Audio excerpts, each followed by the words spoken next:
Hello दोस्तों, स्वागत है आप सभी का धीरज क्लासेस के यूट्यूब चैनल पर। और गाइस, जैसा कि आप जानते हैं, मैथ्स में अभी जो हमारा टॉपिक चल रहा है वो है प्रॉफिट एंड लॉस, और इस टॉपिक के ऊपर आज हमारा ये फोर्थ पार्ट है। आज की क्लास में बच्चों मैं आपसे डिस्कस करने वाला हूं जो मिक्सचर वाले क्वेश्चन होते हैं, यानी कि मिश्रण वाले जो सवाल होते हैं उन्हें हम कैसे सॉल्व करें अपनी ट्रिक से। शॉर्टकट मेथड बताएंगे आज आपको। और मिक्सचर मेथड होता क्या है, पहले आप इसे समझ लीजिए। मान लीजिए आपके पास दो चीज हैं, एक तो है आपके पास दूध और दूसरा है आपके पास पानी। ठीक है, क्वेश्चन में आपसे कहेगा, मान लो आप 100 रुपए लीटर दूध खरीदते हो। ठीक है, वो आपसे कहेगा कि आप इन्हें किस रेशो में मिलाएंगे, यानी कि आप दूध कितना लेंगे और पानी कितना लेंगे, ताकि जो नया मिक्सचर तैयार होता है, जो भी न्यू मिक्सचर तैयार होता है, जब आप इसे सेल करें, जब बेचें, तो इसके ऊपर आपको 25% का प्रॉफिट हो। यानी कितने रुपए में बेचेंगे आप इसे, ठीक है, या फिर कितने रेशो में इसको मिलाएंगे। तो इस तरह के क्वेश्चन पूछे जाते हैं। ठीक है, और गाइज ये मेरी गारंटी है, आज की वीडियो को देखने के बाद आपके सामने मिक्सचर का कोई भी क्वेश्चन आता है, आप उसे सॉल्व कर पाएंगे। ठीक है, तो चलिए बिना किसी देरी के शुरू करता हूं आज की वीडियो को और लेते हैं हम अपने फर्स्ट क्वेश्चन को।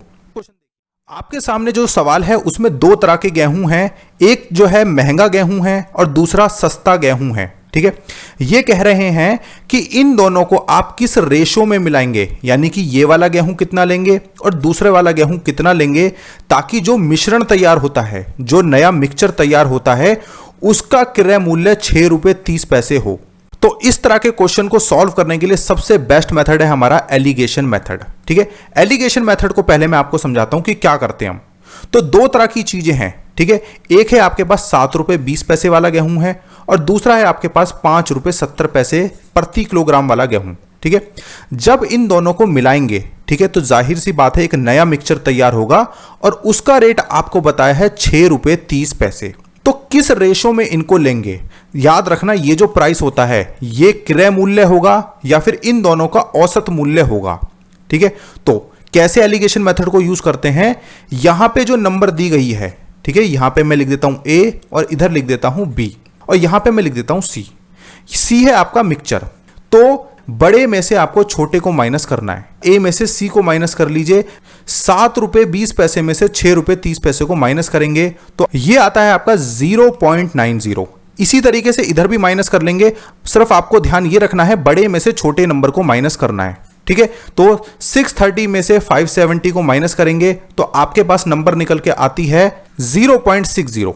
ठीक है, अब इन दोनों की आप रेशो निकाल लीजिए, ये आती है आपके पास 2 और ये आती है आपके पास 3। यानी कि महंगे वाले गेहूं को अगर आप 2 यूनिट्स लेते हैं और सस्ते वाले गेहूं के आप 3 यूनिट्स लेते हैं, तो आपका जो नया प्राइस आएगा वो 6 रुपए 30 पैसे आएगा। यही आपसे पूछा है कि महंगे वाले गेहूं के साथ सस्ते वाले गेहूं को किस रेशियो में मिलाया जाए कि मिश्रण का क्रय मूल्य ये हो जाए। पहला क्वेश्चन मैंने इजी सा क्वेश्चन लिया है ताकि आप एलिगेशन मेथड को समझ जाओ। अब चलते हैं अपने सेकंड क्वेश्चन से। सेकंड क्वेश्चन से आपको काफी क्लियरिटी हो जाएगी कि क्वेश्चन को किस तरह से सॉल्व करना है।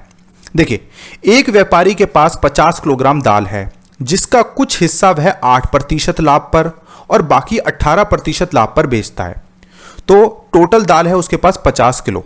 ठीक है, एक हिस्सा जो है ये नहीं बताया आपको कितना हिस्सा है, एक बेचता है वो 8% प्रॉफिट पे, दूसरा बेचता है वो 18% प्रॉफिट पे। ठीक है, अब कह रहे हैं उसे पूरे लेन देन में 14% का फायदा होता है, यानी कि 8% वाला हिस्सा बेचने पर और 18% वाला हिस्सा बेचने पर अगर हम पूरे ओवरऑल की बात करते हैं तो उसे 14% का प्रॉफिट होता है। तो ये क्या आ गया, आपका एवरेज दे दिया यहां पे। अब आपको बताना है उसने 18% लाभ पर कितनी मात्रा बेची है, यानी 18% प्रॉफिट पर उसने कितनी दाल बेची है। तो एलिगेशन मेथड यूज करते हैं यहां पे। 14 में से 8 को माइनस कर दीजिए, क्या आएगा आपके पास 6। 18 में से 14 को माइनस कर दीजिए, आपके पास आया 4। ठीक है, इनको कैंसिल कर लेते हैं तो 2 से कैंसिल हो जाएंगे ये दोनों नंबर, 2:3। यानी कि 18% प्रॉफिट पर उसने 3 यूनिट बेची हैं और 8% प्रॉफिट पर उसने 2 पार्ट्स को बेचा है। अब इसको कैसे निकालेंगे, टोटल दाल थी उसके पास 50 किलो, तो 2 और 3 5 बराबर है आपके पास 50 किलो के। 1 यूनिट हुआ 10 kg, तो 3 यूनिट कितना हुआ, 3 यूनिट हुआ 30 kg, यानी 3 यूनिट्स 30 kg के बराबर है, यानी 18% प्रॉफिट पर उसने 30 किलो दाल बेची है। तो ऑप्शन डी सही होगा।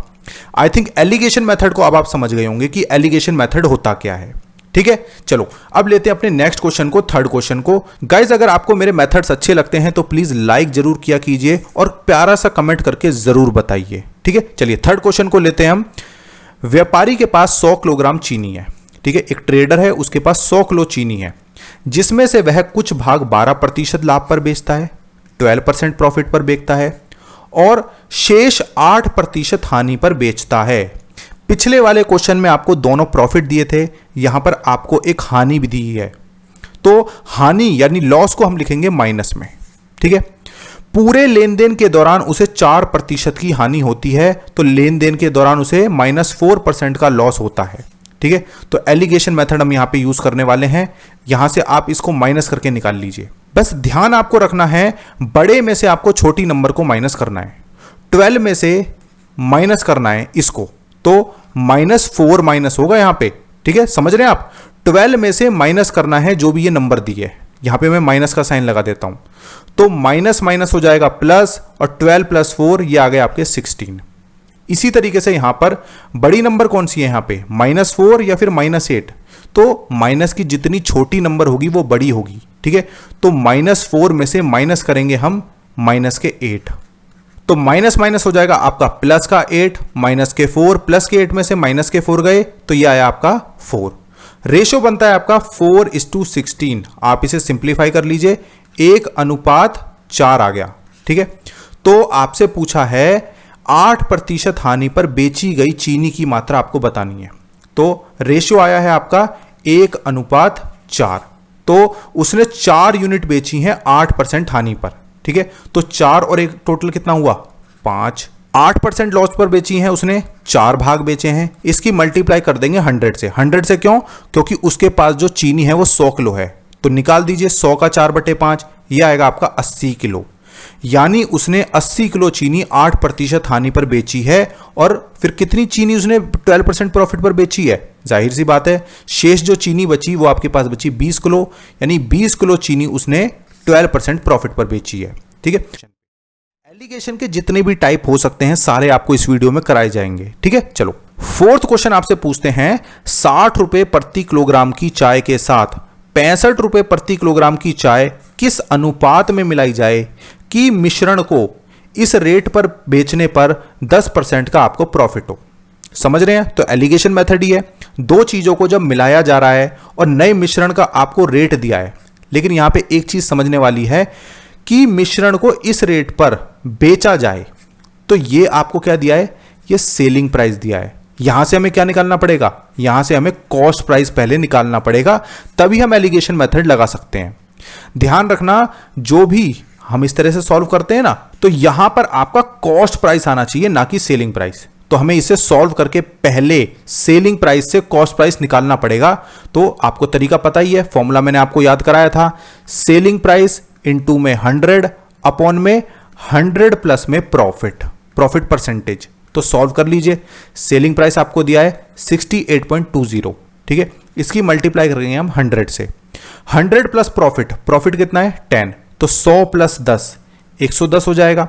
इसको सॉल्व कर लीजिए, पॉइंट्स को हटा देते हैं, 100 से जब मल्टीप्लाई होगी, 1 0 से 1 0 कट गई, 682 को 11 से डिवाइड कर दीजिए, 11 6 66, बचे आपके 2, 11 दूनी 22, 62 रुपए उसका क्रय मूल्य है चाय का। ठीक है, अब एलिगेशन मेथड को लगा देते हैं। एलिगेशन मेथड ये कहता है कि 60 रुपए वाली चाय है एक है आपकी 65 रुपए वाली। जब इन दोनों को मिलाया जा रहा है तो नया रेट निकल के आता है आपके पास 62 रुपए, जो कि है आपका क्रय मूल्य यानी कि कॉस्ट प्राइस। ठीक है, अब माइनस कर लेते हैं, 62 में से 60 को माइनस कीजिए, आपके पास आया 2, 65 में से 62 को माइनस कीजिए, आपके पास आया 3, यानी कि 3:2, 3:2 में अगर आप मिलाते हैं तो इस रेट पर बेचने पर आपको प्रॉफिट होगा 10% का। तो कौन सा आंसर सही है, ऑप्शन ए सही होगा। समझ में आ रहे हैं आपको चारों क्वेश्चन? अगर आपको कोई भी डाउट लगता है तो मुझे कमेंट सेक्शन में बताइए, मैं पूरी कोशिश करूंगा कि नेक्स्ट वीडियो में आपके डाउट को क्लियर करूं। ठीक है, चलिए चलते हैं अपने नेक्स्ट क्वेश्चन पे, फिफ्थ क्वेश्चन पे। फिफ्थ क्वेश्चन आपसे पूछते हैं, दूध तथा पानी किस अनुपात में मिलाया जाए कि मिश्रण को क्रय मूल्य पर बेचने पर 25% का लाभ हो। बहुत अच्छा क्वेश्चन है। मिल्क एंड वाटर, दूध और पानी को मिलाया जा रहा है और जो भी नया मिश्रण तैयार होगा उसको क्रय मूल्य पर ही बेच रहे हैं, उसको क्रय मूल्य पर ही बेच रहे हैं। मैं मान लेता हूं आप दूध 100 रुपए में खरीदते हैं, ठीक है। पानी का प्राइस क्या होगा? पानी का आप कोई प्राइस नहीं लेंगे अगर आप एलिगेशन मेथड लगा रहे हैं, और हाँ, अगर आपको पानी का कोई प्राइस दिया है तब आप यूज करेंगे, अदरवाइज आप यूज करेंगे सिर्फ और सिर्फ 0, यानी कि पानी का प्राइस कितना है? 0 है। अब ये कह रहे हैं मिश्रण को आप क्रय मूल्य पर ही बेचते हैं, यानी कि आप बेचते कितने रुपए में? 100 रुपए में ही आप दूध को बेचते हैं, यानी 100 रुपीज ही आपका सेलिंग प्राइस है। लेकिन वो बात अलग है, उसमें जब पानी मिल जाता है तो आपको प्रॉफिट हो जाता है। तो यहां पे पहले हमें कॉस्ट प्राइस जरूर निकालना पड़ेगा, क्योंकि 100 रुपीज में आप दूध को बेच रहे हो, क्योंकि मैंने 100 माना है तो इसी रेट में आप बेच रहे हैं, तो हम सबसे पहले अपने दूध का कॉस्ट प्राइस निकाल लेते हैं, ठीक है, तभी हमारा एलिगेशन मेथड यूज हो सकता है। तो सेलिंग प्राइस है आपकी 100 इंटू में 100 अपॉन में 100 प्लस प्रॉफिट, यानी कि 125। अभी मैंने आपको फॉर्मूला बताया था, उसके अकॉर्डिंगली मैंने यहां पे यूज किया है। तो 25 से कैंसिल करते हैं, 5 पंजे 25, 25 चौक 100, ये कैंसिल हो जाएगा आपका 20 पे, यानी 20 चौक 80। यानी कि जो भी मिश्रण तैयार होता है उसका जो कॉस्ट प्राइस है वो 80 रुपए है, आप उसे सेल करते हैं 100 रुपए में, ठीक है। अब एलिगेशन मेथड को लगाते हैं, यहां से माइनस करते हैं, 100 में से 80 गए, आपके बचे 20, 80 में से 0 गए, तो यहां पे कितने बचे? आपके 80 बचे। इनका रेशो बना लीजिए, 80 और 20 दोनों ही 20 से कैंसिल हो जाएंगे, 20 चौक 80, 20 से कम 20, यानी कि मिल्क का आप लेंगे 4 पार्ट और वाटर का आप लेंगे 1 पार्ट, ठीक है। 4 भाग मिल्क के, 1 भाग पानी का, तब आपको 25% का लाभ होगा। तो ऑप्शन सी सही होगा, 4:1, 4:1 करेक्ट आंसर है। समझ में आ रहा है आपको चीजें? सिर्फ आपको यहां पे कॉस्ट प्राइस ही रखना है, इस बात का ध्यान रखना, क्वेश्चन में आपको यहीं पे कंफ्यूज करेगा, ठीक है। चलो चलते हैं अपने नेक्स्ट क्वेश्चन पे। अब हम 6th क्वेश्चन पे, पानी को स्पिरिट में किस अनुपात में मिलाया जाए? पहले वाटर बोला है, फिर बोला है स्पिरिट, ठीक है। इसे किस रेशो में मिलाया जाए कि इसे क्रय मूल्य पर बेचने पर 20% का लाभ हो? क्रय मूल्य पर बेचने पर तो मैं मान लेता हूं स्पिरिट आपकी 100 रुपए है, ठीक है, और आप इसे क्रय मूल्य पर ही बेच रहे हैं, तो यही आपका विक्रय मूल्य हो गया, यानी कि आपका सेलिंग प्राइस हो गया। तो अगर हमें एलिगेशन मेथड लगाना है तो हमें पहले कॉस्ट प्राइस निकालना पड़ेगा। ये कॉस्ट प्राइस जो है ना 100, ये सिर्फ स्पिरिट का है। जब हम दोनों चीजों को मिक्स करते हैं, जो नया कॉस्ट प्राइस है वो हमें निकालना पड़ेगा। तो वो हम कैसे निकालेंगे? 100 इंटू में 100, 100 क्या है? जो आपका स्पिरिट का प्राइस है। वाटर का प्राइस तो 0 होगा, अपॉन में 20% का प्रॉफिट है, तो 100 प्लस 20 यानी कि 120, ठीक है। अब आप इसे सॉल्व कर लीजिए, 0 से 0 कैंसिल, 5 बटे में 6 यानी कि 500 बटे में 6, 250 बटे में 3, 250 बटे में 3, ये आ गया आपका न्यू कॉस्ट प्राइस। अब इसे माइनस कर लीजिए, बहुत इजी तरीके से कर लेंगे आप। बड़ी नंबर में से छोटी नंबर को माइनस करेंगे, 0 माइनस कर रहे हैं तो सेम ही रिजल्ट रहेगा हमारा, ठीक है। यहां पर आपको 100 में से इसको माइनस करना है 250 बटे 3 को, 100 में से माइनस करना है 250 बटे 3 को, तो 3 की यहां पे मल्टीप्लाई हो जाएगी 300, 300 में से 250 को माइनस करेंगे तो 50 बटे में 3 आ गया। 3 से 3 कैंसिल, 50 और 250 इनका भी रेशो बन जाएगा 50 से कम 50, 50 पंजे 250, तो रेशो आपके पास निकल के आता है 1:5। दिया है आपको? दिया है, बिल्कुल दिया है, ऑप्शन बी सही होगा। यानी पानी और स्पिरिट को अगर आप 1:5 में मिलाते हैं, 1:5 में मिलाते हैं, तो आप जब इसे क्रय मूल्य पर बेचेंगे तो आपको 20% का प्रॉफिट होगा ही होगा। समझ में आ गई बात? अगर आ गई है तो इस तरह का आपका 7th क्वेश्चन है, थोड़ा सा अलग क्वेश्चन है लेकिन बहुत अच्छा क्वेश्चन है। देखिए, 2 बर्तन है आपके पास, ए और बी, उसमें क्या है? दूध और पानी का जो अनुपात है वो है 4:3 और 2:3, ठीक है, 4:3 एंड 2:3। इन दोनों बर्तनों से मिश्रणों को किस अनुपात में मिलाकर बर्तन सी में डालें कि इससे बने मिश्रण में आधा दूध हो और आधा पानी हो? तो भाई देखो, पानी तो बिल्कुल फ्री होता है, ठीक है, ए में भी दूध है और बी में भी दूध है, ठीक है, तो हम दूध का रेशो लेंगे, ठीक है। देखो कैसे, एक ही अगर हम बात करते हैं तो इसमें 4:3, यानी 4 दूध है और 3 पानी है। बी में 2 पार्ट दूध है और 3 पार्ट पानी है, तो मैं सिर्फ मिल्क को लूंगा, तो ए में दूध कितना है? 4 बटे में 4 और 3 7, ये ए में हो गया। बी में कितना होगा?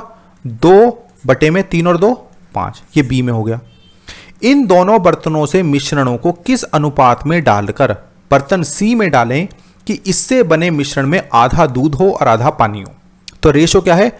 आधा दूध और आधा पानी, यानी 1:1, जितना दूध है उतना ही पानी है। तो दूध कितना हुआ, 1/2, इन दोनों को प्लस कर देंगे, खाली मैंने दूध वाला पार्ट लिया है। तो एलिगेशन मेथड ये कहता है कि अब आप इन दोनों को माइनस कर लीजिए, ठीक है, यानी कि इधर से इन दोनों को माइनस कर लीजिए, इधर से इन दोनों को माइनस कर लीजिए। मैं यहां पे लिख देता हूं 4/7 में से आप माइनस करेंगे 1/2 को, और इधर मैं लिखता हूं 1/2 में से आप माइनस करेंगे 2/5 को, ठीक है। सॉल्व करते हैं इसको, तो 7 दूनी 14, 4 दूनी 8, 7 एकम 7, ये आता है आपके पास 1/14, ठीक है। यहां से इसको सॉल्व करते हैं, 5 दूनी 10, 5 एकम 5 माइनस 2 दूनी 4, ये आता है आपके पास 1/10, ठीक है। तो रेशो आपके पास निकल के आती है 1/10 सही 1/14। अगर हमें इसे सिंप्लीफाई करना है तो सिंप्लीफाई करने का आपको तरीका बताते हैं। 1/10 और 1/14 की आपको रेशो बनानी है, तो आप कॉमन नंबर ढूंढिए कि इसे किससे मल्टीप्लाई किया जा सकता है। तो देखिए, अगर मैं यहां पे 5 से मल्टीप्लाई कर देता हूं, ठीक है, और इधर मैं मल्टीप्लाई कर देता हूं 7 से, तो नंबर पे मेरे कोई फर्क नहीं पड़ेगा। तो 10 सत्ते 70, 14 पंजे 70, ये कैंसिल हो गया, 7 एकम 7 और 5 एकम 5, रेशो आपके पास आती है 7:5, ठीक है। अगर आपको ये चीज समझ नहीं आई है तो मुझसे पूछना, मैं दोबारा बता दूंगा। रेशो आपके पास आ गई 7:5, तो ऑप्शन डी सही होगा, ठीक है। ये जितने भी मैंने 1 to 7 जितने भी क्वेश्चन लिए हैं, ये किसी ना किसी एग्जाम में पूछे गए हैं, और इस तरह के क्वेश्चन तब पूछे जाते हैं जब पेपर का लेवल बहुत अच्छा आता है, ठीक है। तो बच्चे मुझसे कह रहे थे कि सर हमें एलिगेशन मेथड सिखा दीजिए, तो इसीलिए मैंने आज की वीडियो ली है। थोड़ा सा आप प्रैक्टिस करेंगे, आपके RS अग्रवाल में क्वेश्चन दिए हैं, चाहे तो आप कोई भी बुक ले लीजिए, राकेश यादव की बुक ले लीजिए, लेकिन प्रैक्टिस जरूर कर लीजिए इस तरह के क्वेश्चंस को, ठीक है। चलिए चलते हैं अपने नेक्स्ट क्वेश्चन पे, 8th क्वेश्चन पे। 8th 9th 10th थोड़ा सा आपके प्रीवियस जो मैंने आपको पढ़ा है उसको रिवाइज कराऊंगा। क्या कह रहे हैं क्वेश्चन में, 4 वस्तुओं का क्रय मूल्य 3 वस्तुओं के विक्रय मूल्य के बराबर है, तो लाभ प्रतिशत बताना है कितना होगा। तो मैंने आपको बताया था 4 CP, 4 वस्तुओं का जो कॉस्ट प्राइस है वो 3 वस्तुओं के सेलिंग प्राइस के बराबर है, SP के बराबर है। तो CP/SP की रेशो निकाल लो, क्या हो गया, 3/4 आ गई। यानी कि कोई चीज आपने 3 में खरीदी, कंपेयर कर लो, और आपने 4 में बेच दी, ज्यादा की बेची, तो कितने का प्रॉफिट हुआ, 4 में से 3 को माइनस किया, 1 रुपए का प्रॉफिट हुआ। किस पे हुआ, कॉस्ट प्राइस पे हुआ, 3 रुपए पे, इन 2 में 100, 100/3, 33 सही 1/3% के बराबर आ गया। समझ में आ गया होगा आपको, क्योंकि ये चीज मैं पहले पढ़ा चुका हूं, ठीक है। चलो चलते हैं अपने नेक्स्ट क्वेश्चन पे, अब 9th क्वेश्चन पे। बिल्कुल ये क्वेश्चन भी मैंने आपको कराया है। एक दुकानदार 1 रुपए की 6 की दर से टॉफियां खरीदता है, ठीक है, ये उसका कॉस्ट प्राइस है, CP है आपका। वह 1 रुपए की कितनी टॉफियां बेचे कि उसे 20% का लाभ हो। कितनी टॉफियां वो बेचे कि उसे 20% का प्रॉफिट हो। तो CP पता है, SP निकालना है, क्या है, 1 रुपए में 6 टॉफियां वो खरीदता है। अब आपको इसका ना क्या निकालना है, सेलिंग प्राइस निकालना है। तो सेलिंग प्राइस निकालने के लिए मैंने आपको मेथड बता रखा है, 100 प्लस में प्रॉफिट, प्रॉफिट कितना है 20, तो 100 + 20, 120/100 कर दो इसका, ठीक है। जो भी होगा आपके पास सेलिंग प्राइस निकल के आ जाएगा। कैसे, 6 कम 6, 6 दूनी 12, 20 पे कैंसिल हो गया, 20/100, ये आ गया आपका पास 1/5। हमने ऊपर क्या लिया था, हमने लिया था ऊपर पैसे को, और नीचे लिया था हमने कितनी क्वांटिटी को। यानी अगर वो 1 रुपए में 5 टॉफियां बेचता है तो उसको जो प्रॉफिट होगा वो 20% का होगा, यही आपसे पूछा है, तो ऑप्शन C सही होगा, ठीक है। इस तरह के क्वेश्चन मैंने प्रीवियस वीडियो में कराए हैं, और बहुत सारे क्वेश्चंस कराए हैं प्रैक्टिस के लिए, आप उस वीडियो को देख सकते हैं। तो चलते हैं अपने नेक्स्ट क्वेश्चन पे, लास्ट क्वेश्चन पे, 10th क्वेश्चन पे। 10th क्वेश्चन देखिए, एक घड़ी को 60 रुपए में बेचने पर 15% की हानि होती है। अगर हम किसी वॉच को 60 रुपए में बेचते हैं तो 15% की हानि होती है। यह दिया है यहां पे आपका सेलिंग प्राइस, ठीक है। तो हम पहले CP निकाल लेते हैं, कॉस्ट प्राइस निकाल लेते हैं। कैसे निकालेंगे, सेलिंग प्राइस इनटू में 100, लॉस दिया है तो 100 माइनस लॉस, यानी ये आएगा आपका पास 85। फिर आपसे कह रहे हैं 2% का लाभ कमाने हेतु इसका विक्रय मूल्य क्या होगा। तो इसका विक्रय मूल्य क्या होगा, कॉस्ट प्राइस तो मेरे पास आ गया, इसकी मल्टीप्लाई कर देंगे हम, जो भी हमें न्यू परसेंटेज दी है, तो 102/100 से हम इसकी मल्टीप्लाई कर देंगे। इस तरह के क्वेश्चन में आपके 100 तो कैंसिल हो जाएगा, ठीक है। अब इसे बाकी कर लो 5 से कैंसिल, ये आपका 17 पे कैंसिल हो गया, ये आपका 12 पे कैंसिल हो गया, ठीक है, 17 एकम 17, 17 छिका 102, 12 छिंग 72, ऑप्शन बी सही हो गया। यानी कि जो भी इसका विक्रय मूल्य अगर आप इसे 72 रुपए पर बेचते तो आपको 2% का प्रॉफिट होता। समझ में आ गई बात? तो गाइज ये थे आपके आज के टोटल 10 क्वेश्चन। आई होप आपको एलिगेशन मेथड समझ में आया होगा। नहीं समझ में आया तो कमेंट सेक्शन में पूछना, मैं आपको क्लियर करूंगा। ठीक है, चलिए वीडियो अच्छा लगा हो तो प्लीज लाइक जरूर कर देना और कमेंट करके जरूर बताना। ठीक है, thank you so much guys.